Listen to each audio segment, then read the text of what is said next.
हमेशा से साथ साथ रहती। रश्मि बड़ी बहन थी तो वही सुनैना छोटी बहन। जो रश्मि करेगी वही सुनैना को भी करना पसंद था। दोनों की शादी दो भाई विराज और शिवम से होती है और दोनों जुड़वा बहनों का एक ही ससुराल हो जाता है। अब देखते हैं कि क्या क्या होता है इनकी घर गृहस्थी में जब ये दोनों जुड़वा बहनें करती हैं अपने ससुराल में गृह प्रवेश। अरे मेरी प्यारी दुलारी नई नवेली बहुओं, अपनी पहली रसोई की रस्म पूरी की कि नहीं?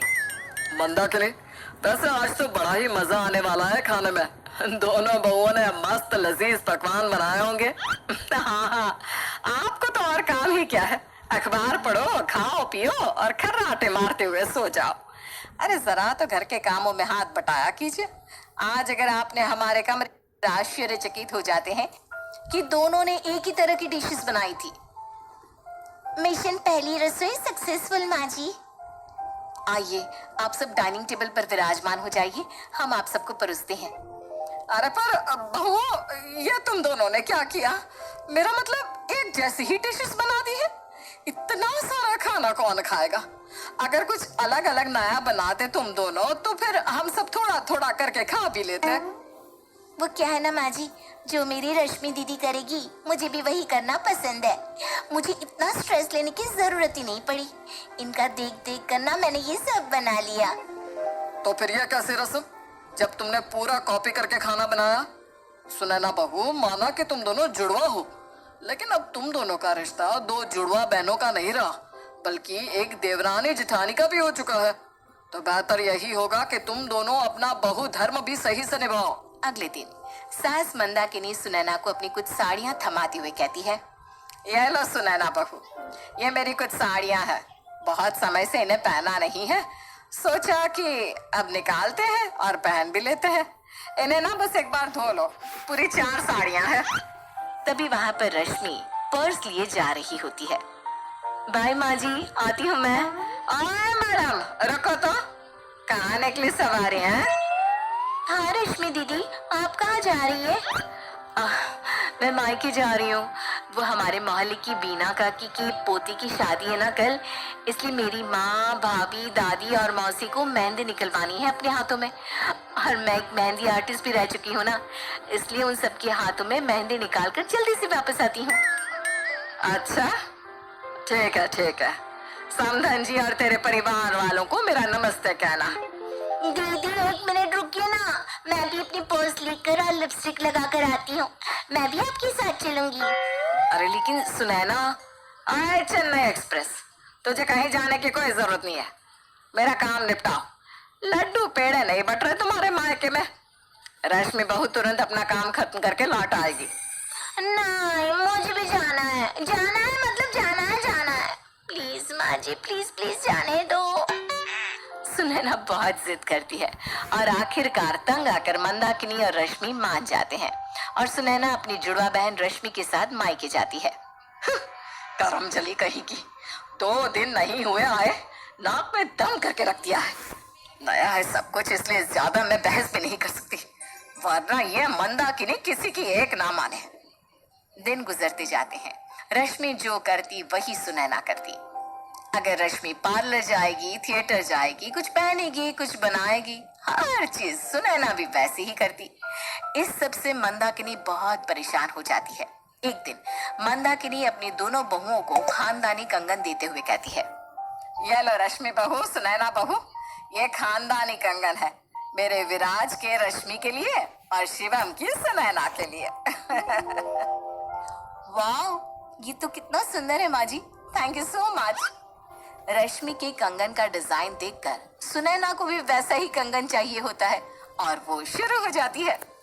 रश्मि दीदी, मुझे भी आपके जैसा ही कंगन चाहिए, कितना सुंदर है ये। मैं आज ही शिवम जी से कहकर ऐसा बनवाऊंगी। मंदाकिनी फिर से गुस्सा हो जाती है और सर पर हाथ रख लेती है।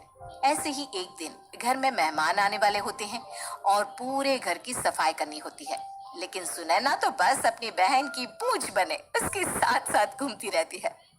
अरे ओ नास बेटी, रश्मि बहू इस कमरे की सफाई कर रही है, तब तक तू उस कमरे की कर देना।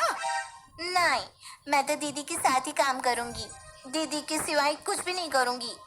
मंदाकिनी गुस्से से आग बुबला हो जाती है और वो इस सब से तंग आ जाती है और एक दिन अकेले में बैठकर दोनों जुड़वा बहनों से हो रही इस दुविधा का हल निकालने के बारे में सोचती है। पता नहीं कौन से चक्की का आटा खिलाया था मैंने मेरे दोनों बेटों को, जो दोनों ने जुड़वा बहनों से ब्याह रचा लिया। खुद तो खुश है, लेकिन फंदा मेरे गले में बांध दिया। जब देखो तब सारा काम साथ में ही करना होता है उन्हें। अरे ऐसे थोड़ी ना गृहस्थी चलेगी। जुड़वा है, पेट में से किसी चुंबक की तरह चिपक के तो नहीं आई जो 24 घंटे एक दूसरे के साथ ही रहे। नहीं नहीं, इसका तो कुछ करना ही होगा।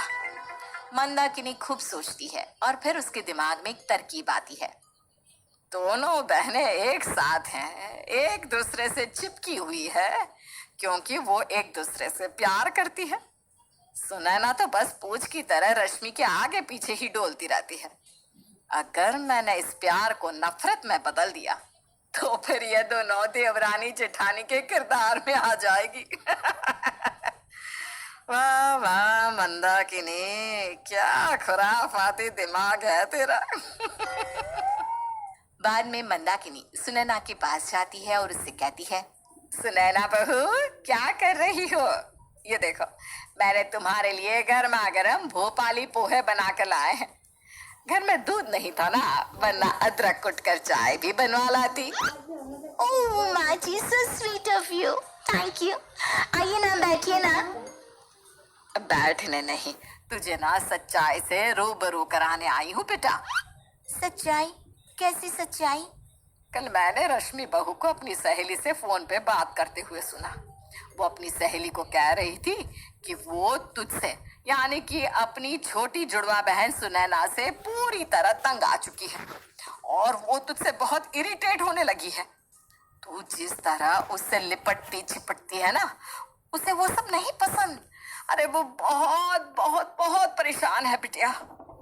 ये सब सुनकर सुनैना काफी उदास हो जाती है। हाँ क्या? ऐसा कहा उन्होंने?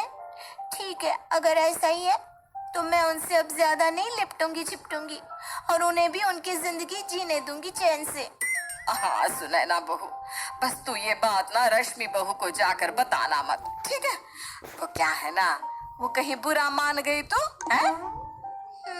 मैं समझ सकती हूँ माँ जी। सुनैना अब रश्मि से दूर दूर रहने लगती है। वो सारे काम अलग करती, दोनों बहनें आपस में बातें करते, लेकिन इतनी भी नहीं। रश्मि को ये बात खाए जाती है। माँ जी, पिछले कुछ दिनों से सुनैना के हाव भाव में कितना बदलाव आ गया है ना। वो अकेली अकेली गुमसुम सी रहती है। शायद समझ गई होगी कि तुझसे दूर रहकर ही उसकी भलाई है। अब तू तो बहन होने के नाते सब सह लेती थी, लेकिन अंदर ही अंदर तुझे भी उसका, तेरे बार बार पास आना, मक्खी की तरह मंडराना अच्छा तो नहीं लगता होगा, है ना? लेकिन माँ जी, कितना भी बोल लो, वो है तो मेरी बहन ही ना। मुझसे उसकी ये खामोशी बर्दाश्त नहीं हो रही। मैं उसे फिर से खुश देखना चाहती हूँ। हाँ, परसों हम दोनों का जन्मदिन है, मैं उसे उसका फेवरेट गिफ्ट दूंगी। जन्मदिन के अवसर पर रश्मि सुनैना को एक लड्डू का बॉक्स देती है। Happy birthday to us Sunaina. Happy birthday दीदी। ये तो हमारे बचपन में चौक पे मिलने वाला लड्डू है ना? Wow, thank you so much दीदी। ये आज तक का सबसे बेस्ट गिफ्ट है। मैंने कितने सालों तक इन लड्डुओं को ढूंढने की कोशिश की, लेकिन ये कमबख्त मुझे मिले ही नहीं। क्योंकि तूने उन्हें गलत जगह ढूंढा। आई एम सॉरी बच्चा, तो आजकल बड़ी उदास सी है। नहीं दीदी, अब मैं जान गई हूँ कि मैं कितनी बड़ी पागल थी जो आपका पीछा ही नहीं छोड़ती थी। किसी पर डिपेंडेंट होने की जगह खुद इंडिपेंडेंट रहने में ही लाइफ का असली मजा है। आई लव यू दीदी। मैं बहुत खुश हूँ कि तू फाइनली मैच्योर हो गई। लव यू टू मेरी शुनू। दोनों जुड़वा बहनें एक दूसरे के गले लगती हैं। मैंने तो सोचा था कि मेरी बुरी चाल का परिणाम बुरा ही होगा, लेकिन यहाँ तो क्लाइमेक्स कुछ और ही हुआ। अच्छा है, सुनैना बहू सुधर भी गई और दोनों बहनों में कोई मन मुटाव